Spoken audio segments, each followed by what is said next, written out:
स्वप्निल यादव। रुक करते हैं खबरों की ओर, जहां उत्तर प्रदेश में योगी सरकार ने कोरोना के नए वेरिएंट को लेकर एक नई गाइडलाइन जारी की है। गाइडलाइन के मुताबिक खांसी, बुखार और सांस रोगियों को कोविड जांच करानी होगी। क्रिसमस और नए साल की पूर्व संध्या पर होटल, रेस्टोरेंट और मॉल में लोगों की भीड़ जुटेगी, जिससे संक्रमण बढ़ने की आशंका रहेगी। इसी को देखते हुए कोविड प्रोटोकॉल का पालन कराया जाएगा। कोविड के नए वेरिएंट JN1 को लेकर शुक्रवार को शासन ने सभी सरकारी निजी अस्पतालों के साथ ही CMO को नई गाइडलाइन का पालन कराने के निर्देश दिए हैं। शासन द्वारा जारी आदेश में कहा गया है कि इन्फ्लुएंजा जैसे लक्षणों, खांसी, बुखार और सांस संबंधी बीमारियों की शिकायत लेकर आने वाले मरीजों की कोविड जांच कराई जाएगी। पॉजिटिव पाए जाने पर जीनोम सीक्वेंसिंग के लिए सैंपल KGMU भी भेजा जाएगा। आपको बता दें कि उत्तर प्रदेश में योगी सरकार ने कोरोना के नए वेरिएंट को लेकर एक नई गाइडलाइन जारी की है। गाइडलाइन के मुताबिक खांसी, बुखार और सांस रोगियों को कोविड जांच करानी होगी। क्रिसमस और नए साल की पूर्व संध्या पर होटल, रेस्टोरेंट और मॉल में लोगों की भीड़ जुटेगी, जिससे संक्रमण बढ़ने की आशंका जताई जा रही है। इसी को देखते हुए कोविड प्रोटोकॉल का पालन कराया जाएगा। कोविड के नए वेरिएंट JN1 को लेकर शुक्रवार को शासन ने सभी सरकारी निजी अस्पतालों के साथ ही CMO को नई गाइडलाइन का पालन कराने के निर्देश दिए हैं। ज्यादा जानकारी के लिए हमारे सहयोगी ओवैस इस वक्त हमसे सीधे जुड़ रहे हैं ज्यादा जानकारी के साथ। तो ओवैस, कोविड के सरकार की ओर से गाइडलाइन जारी की गई है, क्या कुछ पूरी जानकारी है? देखिए, बिल्कुल आपको बता दें कि नया वेरिएंट है और सरकार की तरफ से निर्देश जारी किए गए हैं। मैं आपको बताना चाहूँगा, अस्पताल में, सरकारी अस्पताल में अगर कोई खांसी या बुखार या वैसे कोई मरीज पाए जाते हैं तो उनको जो है जांच के आदेश दिए गए हैं। ऐसे मरीजों को RT-PCR कराया जाए और अलर्ट जारी कर दिया है सभी राज्यों में, क्योंकि नया वेरिएंट जो है ये ज्यादा प्रभावी नहीं है।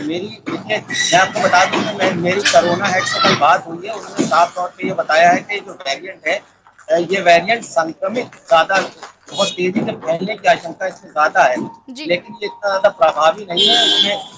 लेकिन फिर भी जो शासन ने इसमें अलर्ट जारी किया और तमाम जो अस्पताल है उनको निर्देश दिए हैं कि इस तरीके से अगर कोई मरीज आते हैं तो सांस के या खांसी के या इस तरीके के कोई मरीज आते हैं जिनकी इम्यूनिटी पावर है कम, तो उनका RT-PCR जो है वो कराया जाए और उसमें RT-PCR अगर जांच में आते हैं तो उनकी जो है उनको पूरी जानकारी देनी होगी परिवार की और पूरी जानकारी देनी होगी जो अन्य जगहों से किससे किससे मिले हैं तो उस बात की जानकारी देनी होगी अगर RT-PCR में पॉजिटिव आते हैं तो। जी ओवैस, पिछले 24 घंटों में देश में मौत के मामले भी बढ़े हैं कोरोना से, तो क्या कुछ ये मतलब आगे चलकर कितना नुकसानदायक हो सकता है और कितना खतरनाक साबित हो सकता है, इसके लिए क्या कुछ निर्देश दिए गए हैं?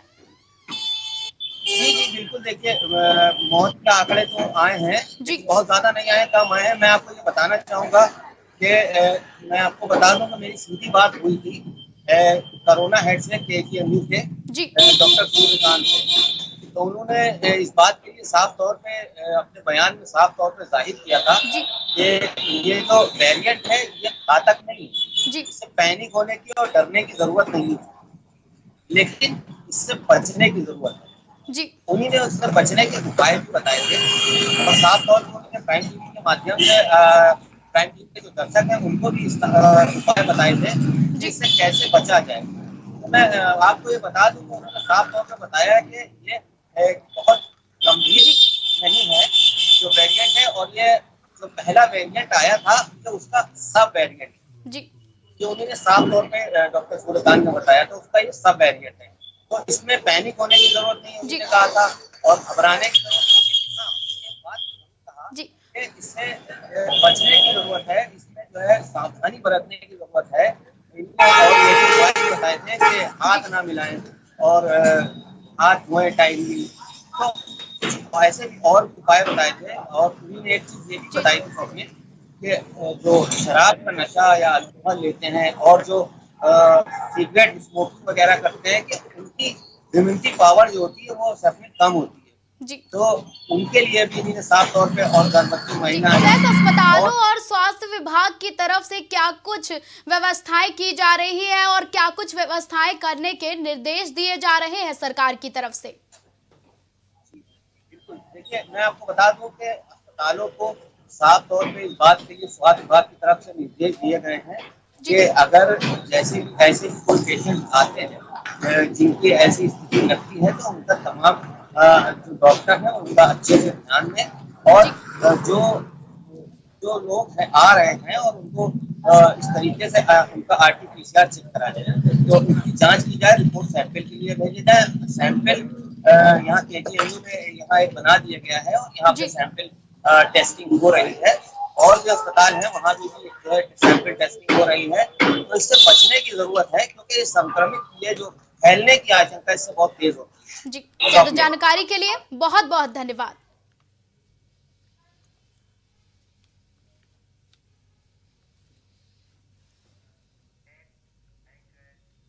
उत्तर प्रदेश के अयोध्या में प्रभु रामलला के उनके नवनिर्मित भव्य मंदिर में प्राण प्रतिष्ठा की तैयारियां जोरों शोरों पर हैं। 3 फेज में मंदिर का निर्माण कार्य दिसंबर 2025 तक पूरा कराया जाएगा। इससे पहले प्रथम चरण के मंदिर निर्माण का कार्य पूरा होने के बाद 22 जनवरी को प्रभु रामलला को उनके भव्य मंदिर के गर्भगृह में विराजमान कर दिया जाएगा। इसके लिए तैयारियों का पूरा कराया जा रहा है। मंदिर निर्माण कार्य करा रही श्री राम जन्मभूमि तीर्थ क्षेत्र ट्रस्ट 22 जनवरी से पहले सभी व्यवस्थाओं को दुरुस्त करने की योजना पर काम कर रही है। मंदिर के गर्भगृह में रामलला के लिए एक भव्य सिंहासन बनाया गया है। वहीं मंदिर के अंदर की दीवार पर कलाकृतियों को गढ़ने का काम भी जारी है। बता दें कि प्रधानमंत्री नरेंद्र मोदी 30 दिसंबर को अयोध्या दौरे पर होंगे और इस दौरे को लेकर अयोध्या में संबंधित अधिकारियों के द्वारा लगातार तैयारियों का निरीक्षण किया जाएगा। वहीं प्रधानमंत्री नरेंद्र मोदी 30 दिसंबर को श्री राम एयरपोर्ट से अयोध्या धाम रेलवे स्टेशन तक रोड शो भी करेंगे। आपको बता दें कि उत्तर प्रदेश में लगातार तैयारियां शुरू हैं। उत्तर प्रदेश के अयोध्या में प्रभु रामलला में के उनके नवनिर्मित भव्य मंदिर में प्राण प्रतिष्ठा की तैयारियां जोरों शोरों पर हैं। 3 फेज में मंदिर का निर्माण कार्य दिसंबर 2025 तक पूरा कराया जाएगा। इससे पहले प्रथम चरण के मंदिर निर्माण का कार्य पूरा होने के बाद 22 जनवरी को प्रभु रामलला को उनके भव्य मंदिर के गर्भगृह में विराजमान कर दिया जाएगा। इसके लिए तैयारियों को पूरा कराया जा रहा है। मंदिर निर्माण कार्य करा रही श्री राम जन्मभूमि तीर्थ क्षेत्र ट्रस्ट 22 जनवरी से पहले सभी व्यवस्थाओं को दुरुस्त करने की योजना पर काम कर रहा है। मंदिर के गर्भगृह में रामलला के लिए एक भव्य सिंहासन बनाया गया है। वहीं मंदिर के अंदर की दीवारों पर कलाकृतियों को गढ़ने का काम भी जारी है। बता दें कि प्रधानमंत्री नरेंद्र मोदी 30 दिसंबर को अयोध्या दौरे पर रहेंगे और इस दौरे को लेकर अयोध्या में संबंधित अधिकारियों के द्वारा लगातार तैयारियों का निरीक्षण किया जा रहा है। प्रधानमंत्री नरेंद्र मोदी 30 दिसंबर को श्री राम एयरपोर्ट से अयोध्या धाम रेलवे स्टेशन तक रोड शो भी करेंगे। आपको बता दें कि उत्तर प्रदेश के अयोध्या में प्रभु रामलला के उनके नवनिर्मित भव्य मंदिर के प्राण प्रतिष्ठा की तैयारियां जोरों पर हैं। आपको बता दें कि 3 फेज में मंदिर का काम निर्माण जो दिसंबर 2025 तक पूरा कराया जाएगा। इससे पहले प्रथम चरण मंदिर निर्माण के कार्य पूरा होने के बाद 22 जनवरी को प्रभु रामलला को उनके भव्य मंदिर के गर्भगृह में विराजमान कर दिया जाएगा। इसके लिए तैयारियों को पूरा कराया जा रहा है। मंदिर निर्माण कार्य करा रही श्री राम जन्मभूमि तीर्थ क्षेत्र ट्रस्ट 22 जनवरी से पहले सभी व्यवस्थाओं को दुरुस्त करने की योजना पर काम कर रहा है। वहीं आपको बता दें कि मंदिर के गर्भगृह में रामलला के लिए एक भव्य सिंहासन बनाया गया है। वहीं मंदिर के अंदर की दीवारों पर कलाकृतियों को गढ़ने का काम भी जारी है। आपको बता दें कि वहीं मंदिर के अंदर की दीवारों पर कलाकृतियों को गढ़ने का काम भी जारी किया जा रहा है। शक्ति हमारे साथ सहयोगी इस वक्त हमसे सीधे जुड़ रहे हैं ज्यादा जानकारी के साथ। शक्ति, क्या कुछ जानकारी है कि अब तक कितना कार्य पूरा हो चुका है और कितना कार्य रामलला जन्मभूमि का शेष बचा है? जो पहले चरण में मंदिर निर्माण होना था जी वो लगभग कंप्लीट हो चुका है। जी बस थोड़ी बहुत चीजें हैं जो बची रह गई हैं और सारे कार्य जो हैं वो कंप्लीट हो चुके हैं। बड़ी बात यह है कि जो सूबे के मुख्यमंत्री हैं आदित्यनाथ योगी जी वो कार्य का निरीक्षण कर रहे हैं। 30 दिसंबर को होने वाले श्री राम एयरपोर्ट के उद्घाटन को लेके 22 जनवरी को लेके होने वाले प्राण प्रतिष्ठा के कार्यक्रम को लेके लगातार दौरे पे दौरा कर रहे हैं अयोध्या का। गुरुवार को उन्होंने बड़ी बैठक की थी जिसमें बड़े सुरक्षा अधिकारी भी मौजूद थे वहां पर और सुरक्षा पे बात हुई है, अयोध्या के विकास कार्यों पे बात हुई है, कार्य कहां तक पहुंचा है, जो एयरपोर्ट का उद्घाटन होना है उसका कार्य कहां पहुंचा है। 30 दिसंबर को मुख्यमंत्री जो है वो रहेंगे और जो पीएम मोदी है वो एयरपोर्ट का उद्घाटन करेंगे और एक बड़ी जनसभा को वो संबोधित करेंगे जिसमें कई ऐसी योजनाएं हैं जिनका लाभ अयोध्या वासियों और देशवासियों को दिया जाएगा। जिसकी तैयारियों की अगर हम बात करें तो एयरपोर्ट के बगल ही बड़े मैदान को लिया जा रहा है जिस जनसभा को संबोधित करने के लिए। और सुरक्षा व्यवस्था की अगर हम बात करें तो सुरक्षा व्यवस्था इस तरीके से चाक चौबंद की जा रही है उसके लिए खुद आदित्यनाथ योगी जी हर चीज का अपडेट ले रहे हैं। जी, क्या कुछ तैयारियां चल रही है प्राण प्रतिष्ठा को लेकर? शक्ति, प्राण प्रतिष्ठा की तैयारियों की अगर बात करें तो पूरा अयोध्या राममय होने वाला है। जो यहाँ पे मंदिर हैं, जितने मठ हैं, उनको सबको सजाने की तैयारी कर रही हैं। गांव-गांव में, छोटे से गांव में दीपोत्सव की तैयारी की जा रही है। जितने दिए बनाने वाले हैं उनमें हर्षोल्लास का माहौल दिख रहा है। दिए बनाने वाले बहुत खुश हैं कि प्रभु श्री राम जी हमारे प्रभु श्री राम जी हैं, उनकी प्राण प्रतिष्ठा होने वाली है, फिर से उनका आगमन होगा। अगर हम त्योहारों की बात करें तो अयोध्या में तकरीबन 1 महीने तक का 22 जनवरी से लेकर 1 महीने तक का त्योहारों का माहौल, 1 हफ्ते तक का तो जो त्योहारों का माहौल रहेगा। इसमें अगर हम बात करें आरएसएस की तो अहम भूमिका उनकी रहेगी। आरएसएस की टीम की यहाँ पे आरएसएस अपने तरफ से पूरे जितने भी उनके कार्यकर्ता हैं सबको लगा दिया है हर एक काम के लिए कि कहीं पे कोई भी छूटे न। जिस तरीके से उन्होंने पहले राम मंदिर विध्वंस कार्य में उन्होंने पूरा सहयोग किया था उसी तर्ज पे प्रभु श्री राम का जो इस बारी का मंदिर में प्राण प्रतिष्ठा होने वाली है उसको लेकर भी बहुत तैयारियां जोरों शोरों से चल रही है। जी, शक्ति, रामलला के गर्भगृह का निर्माण कार्य जो है वो कितना शेष रह गया है और कितना पूरा हो चुका है? रामलला के गर्भगृह की बात करें तो वो लगभग हो चुका है क्योंकि 22 जनवरी नजदीकी ही है। बस उसमें राम जी की मूर्तियां हैं, जो थोड़े बहुत बचे हुए कार्य हैं वो भी जल्द ही कंप्लीट कर दिए जा रहे हैं। बाहर की दीवारें जो हैं उसको बनाई जा रही हैं और सुरक्षा बैरिक्स वगैरह हैं, इन सब की तैयारियां चल रही हैं और जितने कार्य हैं वो कंप्लीट हो चुके हैं। जी, शक्ति, पीएम मोदी के आगमन से पहले क्या कुछ व्यवस्थाएं की जाएंगी रामनगरी में? पीएम मोदी से आने पहले यहाँ की जो व्यवस्थाएं हैं एकदम चाक चौबंद कर दी जाएंगी।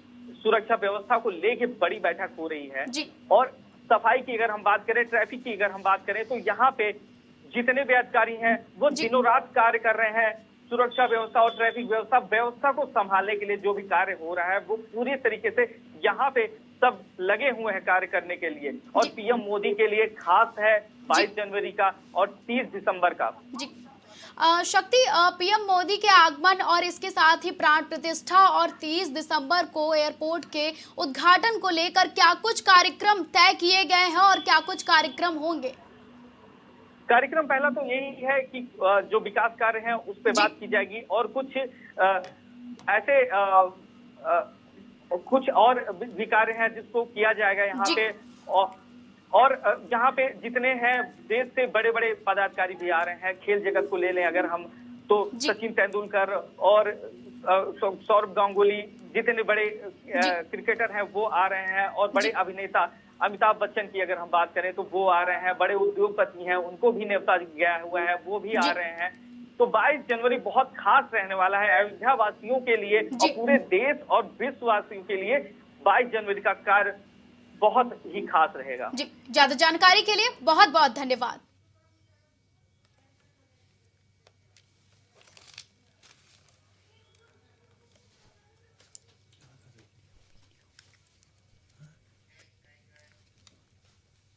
कानपुर में शिखर पान मसाला की 2 फैक्ट्रियों पर गुरुवार को स्टेट जीएसटी की टीम ने बड़ी छापेमारी की है। जीएसटी की टीमों ने ट्रांसपोर्ट नगर स्थित फैक्ट्रियों और ऑफिस में छापेमारी की है। आपको बता दें कि सूत्रों की माने तो करोड़ों रुपए की जीएसटी चोरी की बात सामने आई है। आपको बता दें कि सूत्रों के मुताबिक जीएसटी के असिस्टेंट कमिश्नर की अगुवाई में टीम की कार्रवाई जारी है। फैक्ट्रियों पर अचानक हुई रेड से हड़कंप मचा हुआ है।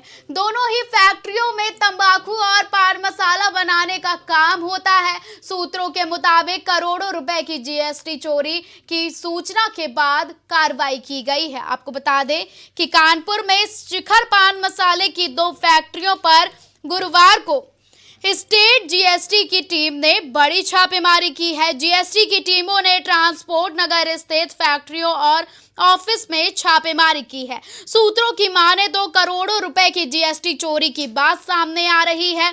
आपको बता दें कि सूत्रों के मुताबिक जीएसटी के असिस्टेंट कमिश्नर की अगुवाई में टीम की कार्रवाई जारी है। फैक्ट्रियों पर अचानक हुई रेड से हड़कंप मच गया है। दोनों ही फैक्ट्रियों के तंबाकू और पान मसाला बनाने वाला काम होता है और सूत्रों के मुताबिक करोड़ों रुपए की जीएसटी चोरी होने की सूचना है।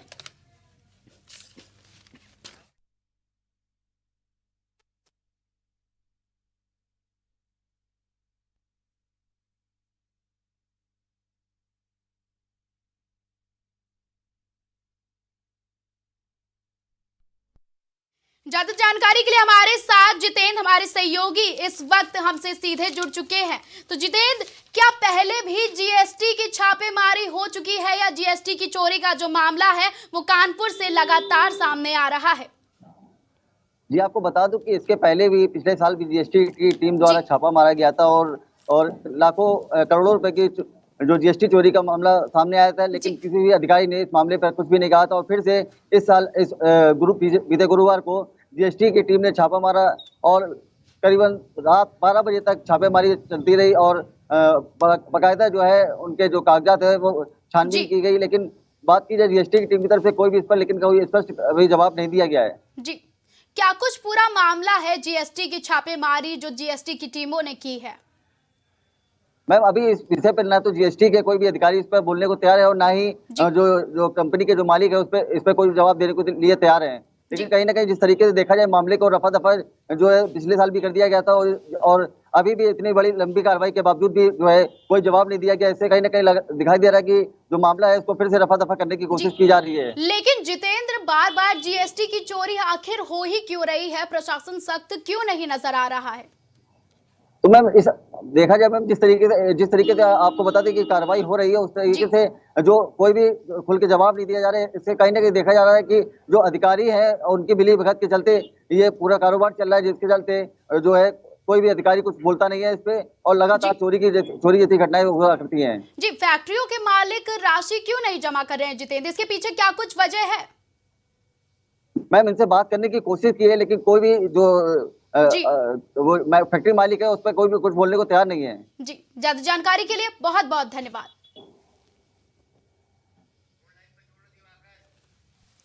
ज्यादा जानकारी के लिए हमारे सहयोगी फोन लाइन पे हमारे साथ दिवाकर जुड़ चुके हैं। दिवाकर, क्या कुछ जानकारी है कि जीएसटी मामले का अपडेट क्या है? जीएसटी की चोरी का अपडेट क्या है? क्या कुछ मामला है पूरा?